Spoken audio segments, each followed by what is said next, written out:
আমি ওই অবস্থা আমি উঠে চলেছি।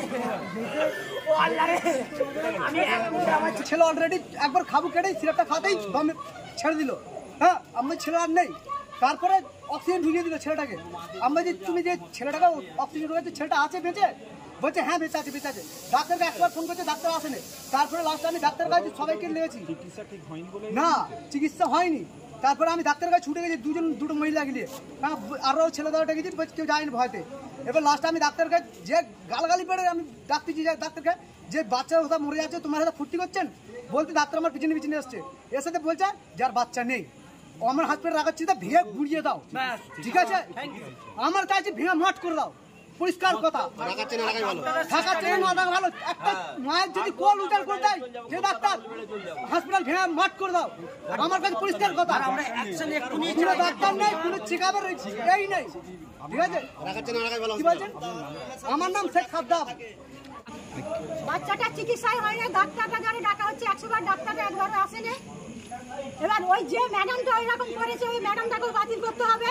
এখানে তো আরো 7-8টা বাচ্চা মারা গেছে, শুধু আমার বাচ্চা বলে না, আরো 7-8টা তো বাচ্চা মারা গেছে। কিভাবে মরছে, কি হচ্ছে না হচ্ছে সেটা কেন ডাক্তাররা দেখছে না? চিকিৎসা গাফিলতি হচ্ছে, চিকিৎসা ভুলের জন্যই তো বাচ্চারা মরছে।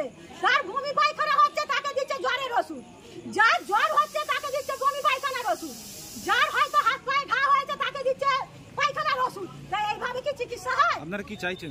আমরা ডাক্তার যে সিস্টা ওয়াই করছে তার চাই, সাসপেন্ড চাই, তার শাস্তি চাই। তাকে অলরেডি থানা তো পড়া হোক, আমরা জানি এই মুহূর্তে দেখতে চাই যে সেই মেয়েটা আমাদের সঙ্গে থানায় গেল, কিভাবে কি হলো না আমাদের দেখে যেন সে অ্যারেস্ট হয়। আপনার নাম? আমার নাম নাজিবা বেগম।